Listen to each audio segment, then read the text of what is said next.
Our final project is locality-sensitive hashing and its application on image retrieval. It is done by Yichen and Xu. Our presentation will be 4 parts. First, we will introduce the motivation and locality-sensitive hashing as several application scenarios. Then, we will introduce several LS families which are for different distance matrix.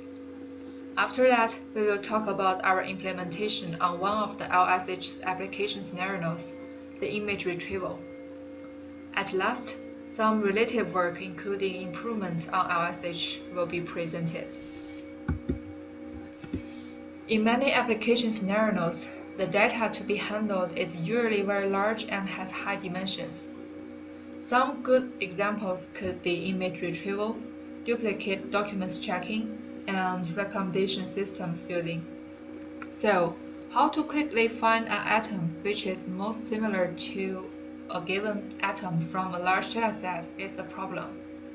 Here, the locality-sensitive hashing could be one solution. Locality-sensitive hashing is not a specific algorithm. It's a family of techniques which handle different scenarios in terms of different distance matrix. Locality-sensitive means that atoms with high similarity will be hashed into same bucket with high probability, while atoms with low similarity will be hashed into different buckets with high probability. The similarity is usually defined using distance between entities. There are many distance matrices like Jaccard, cosine, Euclid, Hamming, and etc. So next, we will introduce several techniques we will introduce different techniques for different matrices. First, let's start from the Jaccard distance. We will introduce the technique used for Jaccard distance, which is mean hash. Jaccard similarity is a metric for comparing two sets, which is defined by the size of the intersection divided by the union. This technique can be used for comparing documents. In a document matrix, rows are different words, columns are different docs. The number in a cell means if the doc contains the corresponding word, which is binary. For mean hash function, we first generate a family of permutations. One algorithm to do this is what we have learned in class, the universal hashing. And then, we permute the rows according to the result, and find the value for each permuted column. The value is the number of the first row whose value is 1. And these values will be filled into a signature matrix. Here, the mean hash process has one property. The probability that two columns have the same mean hash value is their similarity, and we will prove this later.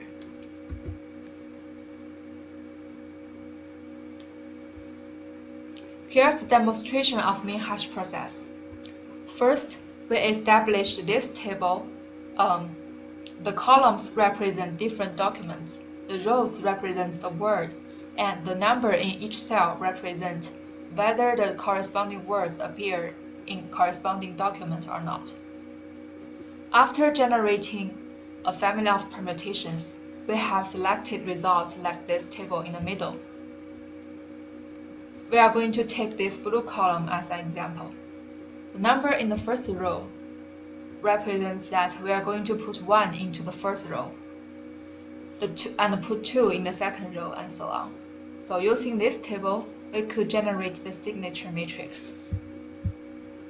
Here, the blue 2 represents the number of the first row in which this column has 1 in the cell after the permutations. What's inside this signature matrix is the mean hash value we generate. As we mentioned before, the mean hash process has one property. For two columns, the probability that they have the same mean hash value equals to their Jaccard similarity. In order to prove this, look at this table. It's the table after permutation. In each row, we have 4 cases. The word appears in both docs. The word only appears in either one doc. and the word doesn't appear in neither docs. We use A, B, C, D to represent each case. So, in order to generate the signature matrix and get min hash values, we look down the permuted rows in column D1 and D2 until we find 1. If it's a case A row, then the value of the min hash of D1 and D2 will be equal. If it's a case B or case C row, then they are not equal. And if it's a case D row, we will continue going down. So the sample space is the number of case A plus case B plus case C, and the case A is the expected case. In this case, the probability that the D1 and D2 has the same min hash value will be equal to the number of case 1 over number of case A over number of case A plus number of case B plus number of case C. At the same time, the Jaccard similarity is the intersection over union. In our case, it's also the number of case A over number of case A plus B plus C.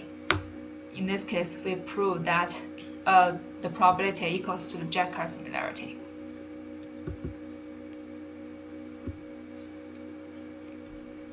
So next is our hashing process. First, we will divide the signature matrix into B bands with R rows per band. For each band, hashes portion of each column to a hash table with K buckets. We can use general hash functions here, like the MD5, to do this. Then, possible similar pairs are those that hash to the same bucket for at least one band. Then we will extract them and do further analysis to check if they are really similar. Next, we are going to do some probabilistic analysis. First, we let the Jaccard similarity between D1 and D2 equals to M. According to our previous property, we have the probability on elements in a single row of column D1 and D2 are also equal to M. In this case, the probability of all rows in a band for D1 and D2 are equal will be M to the power of R.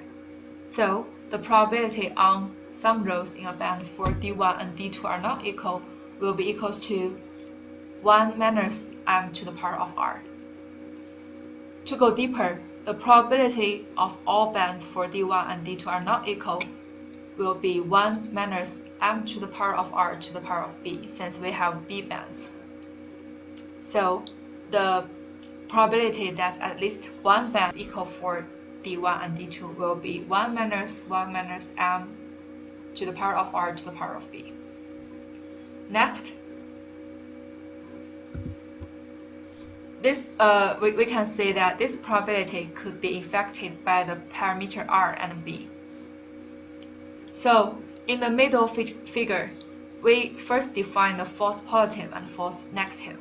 False positive is that we think the two documents in the same bucket are similar, but actually they are not. And false negative is that we don't think they are similar, but they are. So, as we can see that in this middle figure, we define the similarity. We set the similarity threshold as 0.8. So the red line is the probability that the two documents are hashed into the same bucket. We will say that these two documents are similar for the area below the red line, and they are unsimilar above the red line. So the area above red line and right to the blue line represents the false negative, while the area above the below the red line and left to the blue line is the false positive. From the left and right figure, we can see the parameter tuning results. We can see that smaller r has less false negative, but larger false positive, while smaller b has larger false negative but smaller false positive.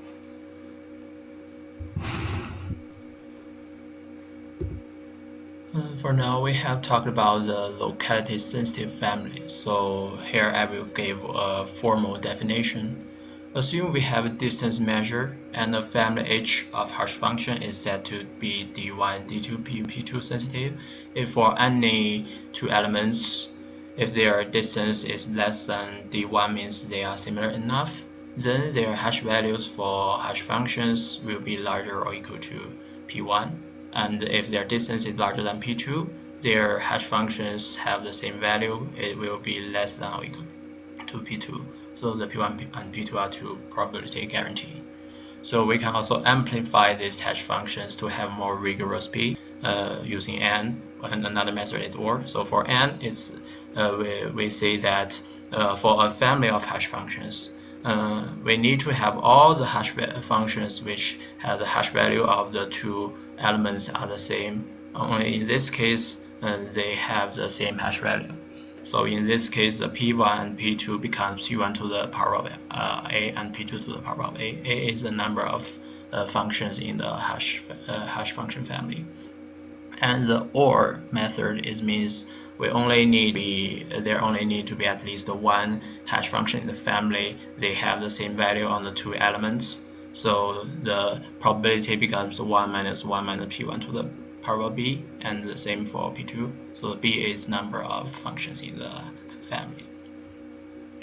So next, cosine distance. So cosine distance is another common distance. So for this distance, we have another method called random hyperplane. So the distance is defined as theta, means the angle of the two vectors. So this is an inverse of the cosine value.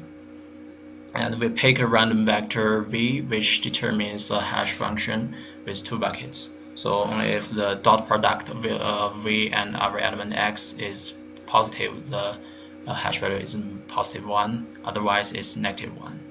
So the locality sensitive family is a set of all functions derived from any vector, so we can choose a vector randomly. So this method is d1, d2, 1 minus d1 over pi, 1 minus d2 over pi sensitive. So for proof of the thing before, so look at these two figures, especially the bottom. So we can see the hyperplane in the blue area.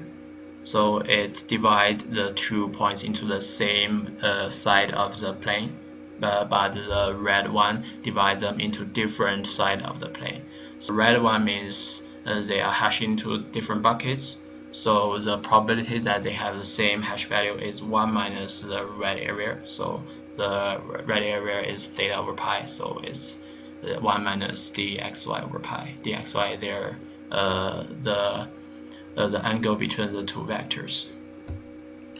So another distance is Euclidean distance. So this is also a very common distance. We use a projection to do the LSH. So in this case, hash functions are corresponding to the projection lines. Each line are divided into different buckets. Each bucket have 30 widths. So in this case, it's A.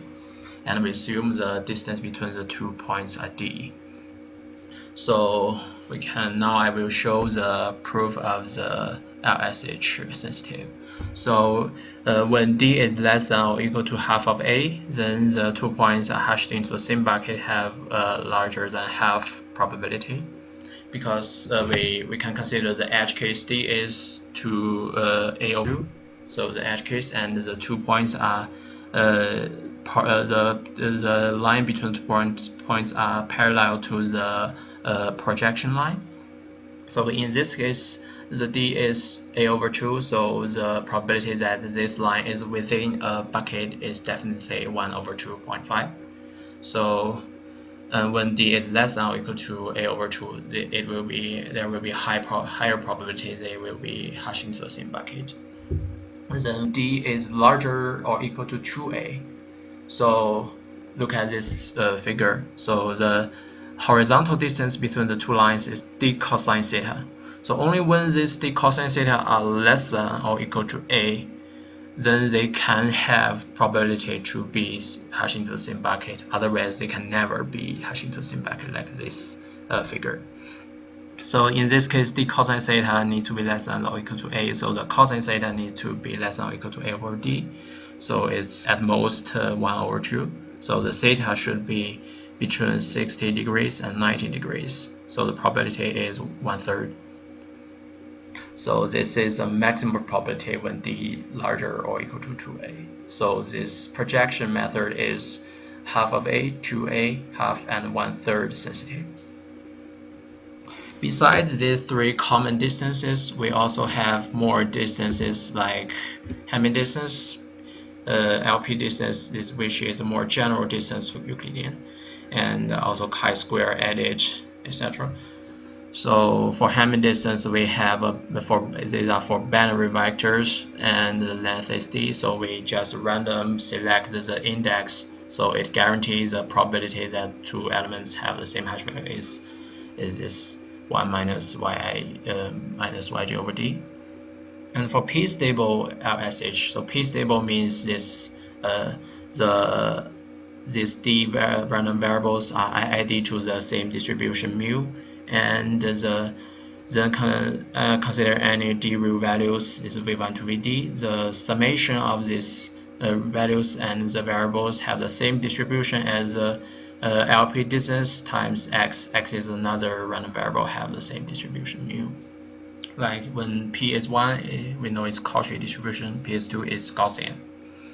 So this hash function is like this, and w is a vector and its attributes are IID from the p-stable distribution, and b is a real number chosen from a uniform distribution, and r is a bound of the distribution, and r is a window size. So this guarantees this integral probability that they are hashed into the same bucket. And then we implement one of the LSH. So on a real-world dataset, so we're testing image retrieval on Cypher10 dataset. It has 50,000 images, and we first extract the histogram of oriented gradients feature, and then we use the random hyperplane to hash them into the different cells. And then we use a test image and input to search for the similar images that are similar to the query image. So our running time for query is 0.006 seconds. We run it for 10,000 times to calculate the average time. And comparing with the query image with brute force, like we compare the distance with every image in the database, it takes around 1.4 seconds. And the researchers are doing more work on LSH. I will briefly introduce two work. So first is LSH forest. So in LSH forest means each hash table are built from LSH using a tree. So we prune the subtrees that do not contain any data point, means the empty subtrees, and we also restrict the depth of each leaf node. This is improve the efficiency. And another thing is multi-probe LSH. So this method uses a probing sequence as perturbing sequence. Assume we use p-stable LSH. If the window size R we talked before is large enough, the neighboring points can be hashed into the same bucket with high probability. So we set the small perturbing variables, and each perturbation variable will directly affect the hash value. So we will carefully design a set of perturbation sequences to act on the hash value, so that the number of times a hash bucket is queried will not exceed 1. So at most it will be queried once. So by using these multiple perturbation variables, we can get multiple buckets that are adjacent to the hash bucket pointed by the Q figure. So that the buckets adjacent to the Q's bucket are likely to contain the elements that are Q's neighbors. So then we can find the neighboring elements with Q. And these are our project, and this is our